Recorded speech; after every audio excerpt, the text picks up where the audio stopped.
Okay, hi, we're back. So the takeaway from chapter 6 is yet we recognize a very conspiratorial nature of history as it's recorded specifically, and it's repetitive. They never stop. It's like they just want to destroy this guy for doing good, or maybe for being a little more favored than they are, through no fault of his own. So conspire and destroy. But each of these kings, except for Belshazzar, who was killed, recognized, admitted. Now, how many of us actually knew that Darius, the king of the Persians, by the way, settled in Iran, all right? Iran was part of Persia back in the day with Iraq. Iran and Iraq only became countries 50, 60 years ago. All right, they were one. That was part of the Persian Empire, which extended all the way up. The Babylonian Empire, the same thing, all the way up into Turkey and everywhere like that, and many Middle Eastern nations. But he makes a wise decree. He makes a wise decree, and he moves it forward. And we see what faithfulness in God's word and trust in God has done. Proof is in the pudding. When people say, oh, that was then, those things don't happen anymore. Yes, they do. Oh, yes, they do. Just don't recognize them. And when they do, we chalk it up to coincidence. There's no such thing as coincidences. Kismet, all that stuff. Jungian psychology with all this nonsense and stuff. You know, man likes to put mumbo jumbo around things to suit him and fit his own mold, his own agenda, when everything's right here. You gotta stop trying to outsmart God and stop trying to play God. That's what men have to do. Okay, so now recognize that the Persian Empire has come into being. And that happened in around year 333 AD, okay, which is going to come up just a little later on. All right, chapter 7, which happened somewhere 550, 4 something BC, says in the first year of Belshazzar, king of Babylon, going back to Belshazzar now, the one that got killed, all right, Daniel had a dream. Remember, all men will dream dreams and see visions. Your young men will prophesy. Here it is, all right, in the flesh. He had a dream, and listen, and visions of his head on his bed. Then he wrote the dream, and he told the sum of the matters. He explained what happened in the dream, all right? It was that vivid. Daniel spoke and said, I saw in my vision by night, behold, the 4 winds of heaven strove upon the sea. In other words, they created turmoil in the sea, waves, all right? Sea states, as they call them in the Navy, based on how high the waves are. Sea state 1, 2, 3, 4, and 5, big stuff. And 4 great beasts came up from the sea. Now, remember, the sea is a symbol of humanity, the world, okay? We studied that in the study of the beast that came out of the sea in Revelation and the beast that came from the land. We studied that. And now we're faced with these 4 beasts. And beasts and faces and descriptors in language that he didn't have for whatever reason at the time, gave the best description of what he saw in his vision. And they're a recurring theme throughout all of Scripture. The first beast was like a lion, and he had eagle's wings, okay? And I beheld till the wings thereof were plucked, and it was lifted up from the earth, and was made to stand upon the feet as a man, and a man's heart was given to it. So this beast, whatever it is, whether it's a kingdom or a system, and there's some interpretations here it's given, but the interpretations vacillate and they vary in the time frame and who we're talking about. Are we talking about 4 empires that arose after these kings? Are we talking about the beasts of Revelation? What are we talking about here? Guess what? All of it. And we have to be astute enough to be able to separate out by the language that's used, which we're going to do, when these particular things point to present, immediate future, or way out in the distance. Okay? So we see that, and then we go and we see, behold, in verse 5, another beast, a second one like a bear. It raised up itself on one side, and it had 3 ribs in its mouth of it, between the teeth of it. And they said thus unto it, arise and devour much flesh. And after this I beheld, and another like a leopard, which had upon the back of it 4 wings of a fowl. The beast also had 4 heads, and dominion was given to it. Dominion is given to what? What did we say in the Middle East when we say about heads? Those are national leaders, kings, whatever they happen to be, okay? Dominion. That's what kings get, dominion. And after this, I saw in the night visions, behold, a 4th beast was dreadful and terrible, and strong exceedingly, and it had great iron teeth. It devoured and it broke in pieces, and it stamped the residue at the feet of it. It was diverse from all the other beasts that were before it. It had 10 horns. Now there's been so much conjecture. The prophecy gurus of the past 50 years have tried to say that the 10 heads were 10 members of the European Union, which is a lot of malarkey, okay? And then others would say that this was the Roman kingdom during the Iron Age, with the iron, which was symbolic of Rome's might. But then 10 heads. Rome didn't have 10 heads. It had 9 Caesars, okay? It had that. But it says, I considered the horns, and behold, there came up among them another little horn, before whom there were 3 of the first horns plucked up by the roots. And behold, in the horn were eyes like the eyes of man, and a mouth speaking great things. Okay. There is also in history where there was a defilement of the temple by Antiochus Epiphanes, who was a latter king and is considered to be that little horn. All right. Speaking great things is an interesting thing to take a look at here. Okay. Beast, behemoth, all right, comes from the sea, from the waters. These are the nations of the world.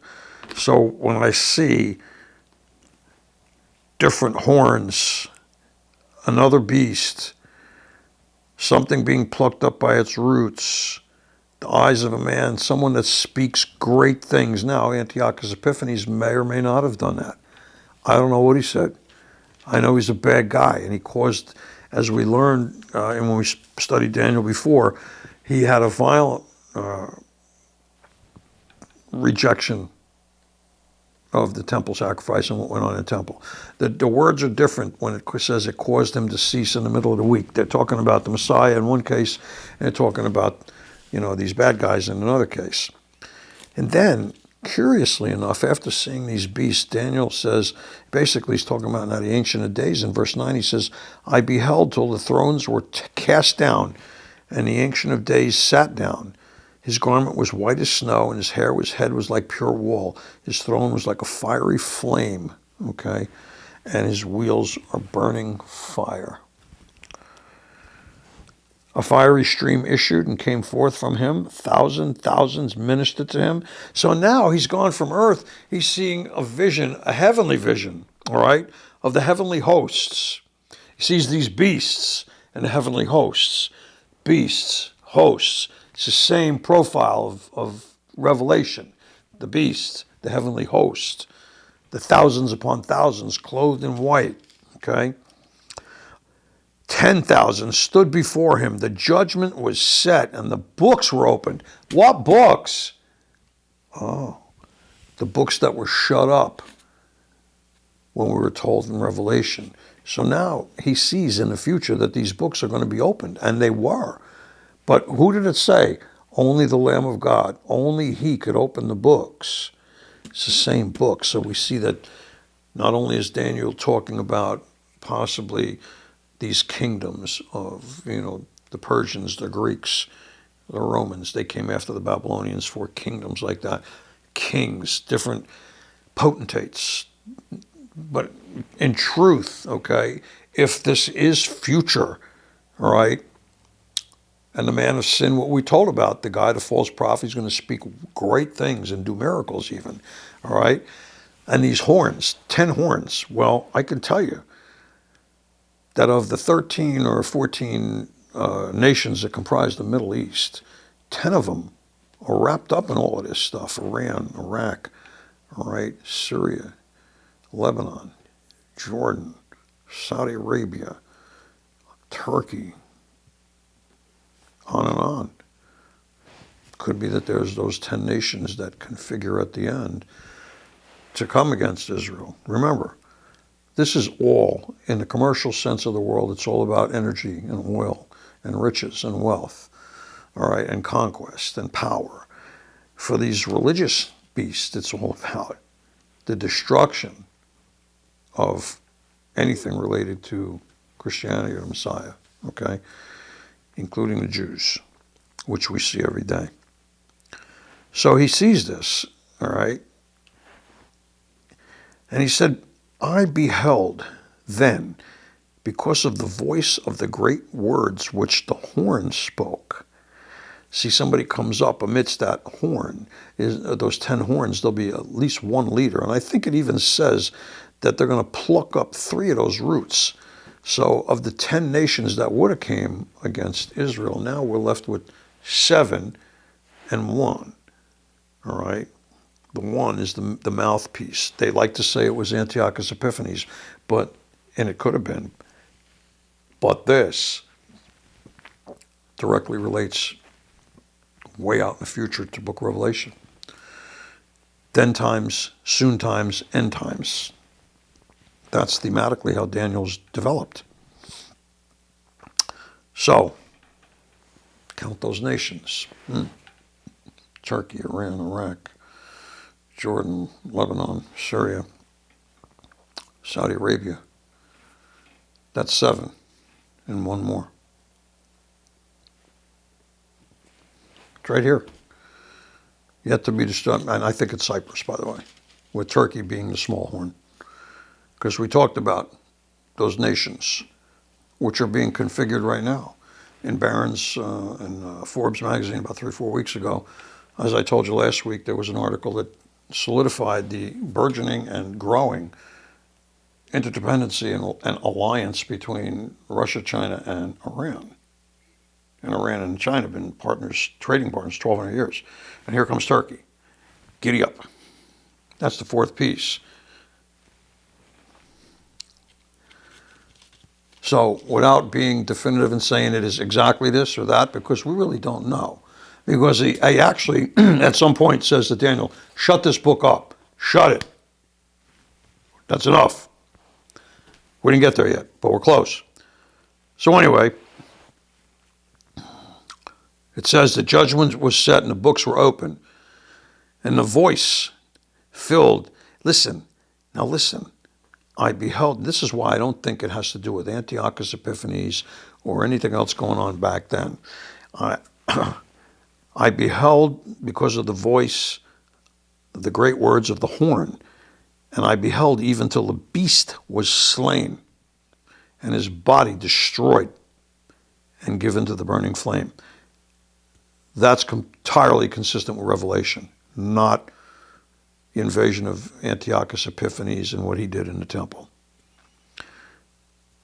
Verse 11, chapter 7, 7:11. Verse 12, and as concerning the rest of the beasts, they had their dominion taken away, and their lives were prolonged for a season and a time. Again, consistent with the timeline in Revelation. I saw in the night visions, and behold, one like the Son of Man came with the clouds of heaven, and came to the Ancient of Days, and they brought him near before him. You see what's happening here. The Messiah is ready to come back. They bring him before the Ancient of Days, God himself. This is a vision that he saw. The Messiah being presented. Listen to what it says, the Son of Man, coming in the clouds. What does it say? In a moment, a twinkling of an eye. We'll be caught up with him in the clouds together. That's the army that he's forming, because we're coming right back, just like that. That's what this is talking about. Now listen, in verse 14, and there was given him dominion and glory and a kingdom that all people, nations, languages should serve him. His dominion is an everlasting dominion which shall not pass away, and his kingdom that which shall not be destroyed. So, they're not talking about an antichrist here. They're not talking about one of these kings.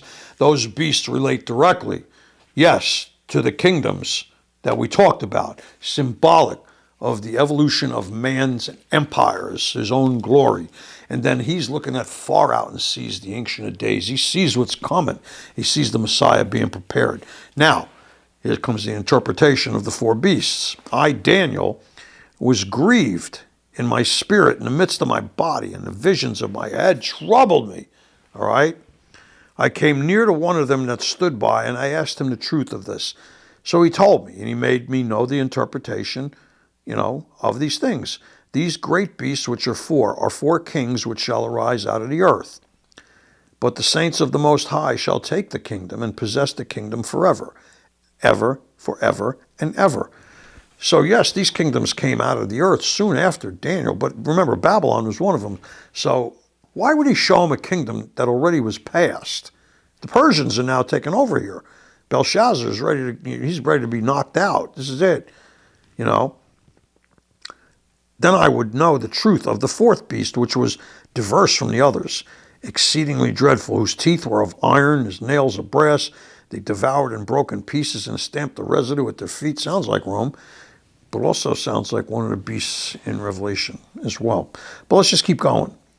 Of the 10 horns that were in his head, and of the other which came up, and before whom 3 fell, even of that horn that had eyes and a mouth that spoke very great things, whose look was more stout than his fellows. Now listen. I beheld, and the same horn made war with the saints and prevailed against them. And for a time, that actually is part of what's happening. And it happened back here then. It also happened in Rome. They prevailed against the saints, killed them all. Jerusalem, Masada. But then it says, until the Ancient of Days came and judgment was given to the saints of the Most High.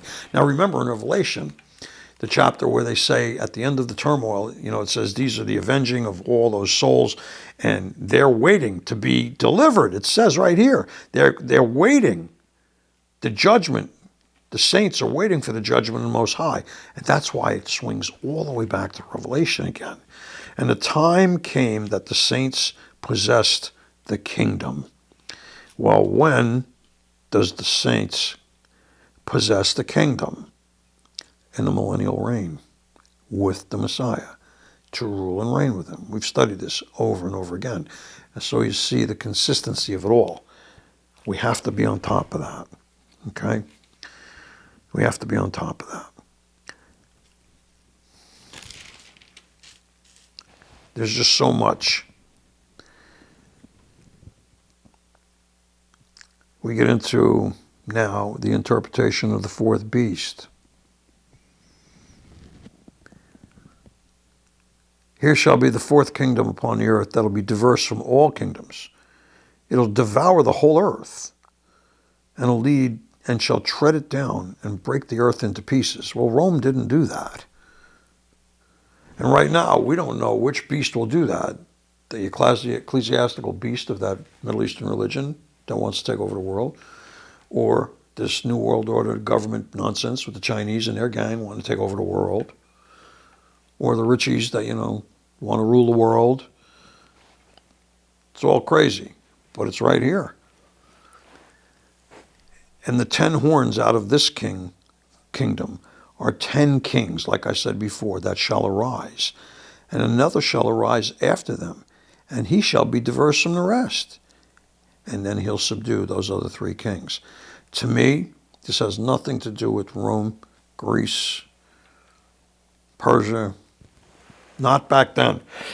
Today, yeah, I'd have to say it has a lot to do with the way nations are operating and doing things that they're doing in the Middle East. And our part here is not to sit down and nail down every little item here, because this is a build-up to where it's going. Because now he gets into the rams and the goats, but he says this here in verse 25. He shall speak great words against the Most High. He'll wear out the saints of the Most High and think to change the times and the laws. Now, Antiochus Epiphanes did that, all right?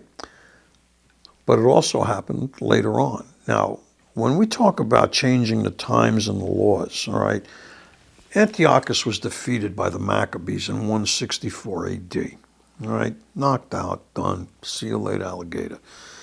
This stuff here has a much more permanence about it, a bigger, grandiose, more grandiose plan to it. Changing the times and the laws? No. But the judgment shall sit, and they'll take away his dominion to consume and to destroy it unto the end. Rome self-imploded. The Persians got beat. The Greeks got beat. Nobody fits this profile except something out in the Revelation time frame. And the kingdom and dominion and the greatness of the kingdom under the whole of heaven shall be given to the people of the saints of the Most High. That's the justice equation we read and studied about in our time with Revelation. Listen to it. It says, whose kingdom is an everlasting kingdom, and all dominions shall serve and obey him. He's talking about the Messiah, not talking about Rome, Persia, or any place else, Greece. We see that. There's only one Ancient of Days. There's only one everlasting kingdom. And there's only one who all dominions of the earth would bow to. All right? Hitherto is the end of the matter. As for me, Daniel, my cogitations troubled me, and my countenance changed in me. In other words, he turned white as a ghost. But I kept the matter in my heart. He didn't say anything. He held on to this vision. Brings us to chapter 8. We have a few moments left to begin to go through chapter 8, which is a very tough chapter. Well, let's just take a peek and begin, because it talks about the ram and the he-goat, and then the little horn comes up again in the length of vision. And this is why I say, well, the entire Bible is contemporaneous. Just because we're reading something in this order, when you're dealing with prophecy, visions, dreams, it doesn't have necessarily a single time frame, which we're seeing here. Okay? So in chapter 8, verse 1, it says, in the 3rd year of the reign of King Belshazzar, a vision appeared to me, and even me, Daniel, after that which appeared unto me at the first. Same kind of vision. He said, I saw in a vision, and it came to pass that when I saw that I was at Shushan. Shushan means lily. That's it's in Persia. In the palace, so it's like Iran, Iraq, right? Which is in the province of Elam. Elam means forever eternal. And I saw in a vision, and I was by the river of Ulai. And Ulai means senseless people, fools, senseless fools. So you see the interplay once again with the language. And Elam also means hidden. Hidden. I lifted up my eyes, and I saw, and behold, there stood before the river a ram that had 2 horns. And the 2 horns were high. One was higher than the other, and the higher came up last. All right. Then I saw a ram pushing westward and northward and southward, so that no beasts might stand before him, neither were there any that could deliver out of his hand, but he did according to his own will and became great. So obviously we have someone here, like a ram, pushing where? Westward, northward, southward. That could be any one of the nations in the Middle East. All right? Look at the direction. Turkey. Push westward to Europe. Push south to Israel. Push north to Russia, who they're aligned with now. There's no mysteries here. And he said, I saw the ram pushing him, and no beast could stand and have him. They couldn't be delivered out of his hand. So the ram had a hand, which means he is appearing as a ram, was the vision. Then he says, in verse 5, he goes into this thing about the he-goat. While I'm considering, all of this, behold, a goat came from the west on the face of the whole earth and touched not the ground. But the goat had notable horns between his eyes. And he came to the ram that had 2 horns, which I had seen standing before the river, and ran into him in the fury of his power. I saw him coming close unto the ram, and he was moved with choler against him, and smote the ram, broke his horns. There was no power in the ram to stand before him. Cast him down to the ground, stomped him. There was none that could deliver the ram out of the hand of the goat. Therefore the goat waxed very great, and when he was strong, the great horn was broken, and for it came up 4 notable ones toward the 4 winds of heaven. There are people that believe that has to do with these lesser kings coming from the kingdoms, the Romans, etc., etc. But I'm not so certain, because when we look at this, who is the goat? Well, Belshazzar was during his reign, and but the push is very specific. West, south, and north. And then we see this ram come up. Now, isn't it possible that while there is a very common understanding, the way God has done this throughout his word, that the goat and the ram could in fact be beasts? They are beasts, or systems. And could it not be that maybe the ecclesiastical religious one that's furying the entire world, destroys the world system? It's really at enmity with it. And, Turkey were trying to reestablish the Sharia law and the caliphate, the 10th caliphate. Remember the head wound and, which we'll get back to again.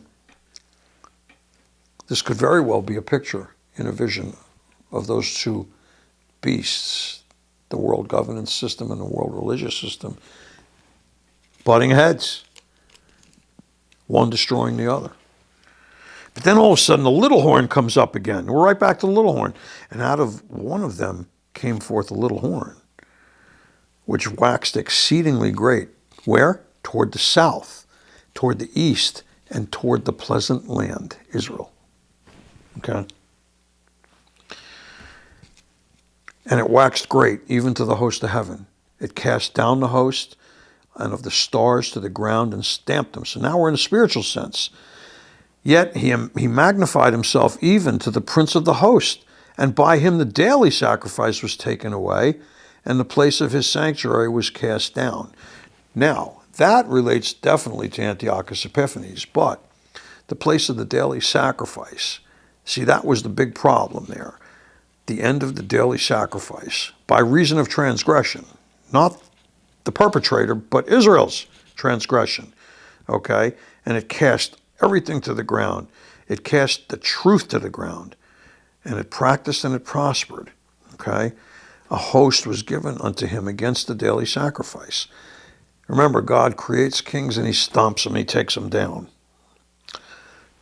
Now we're coming very close here to the end of this session. So we're going to pick up with the vision again and finish chapter 8 and roll into chapter 9 next set, okay? So bear with us on this. It's long and tedious, but may he who makes peace in high places make peace for you. God bless till next time.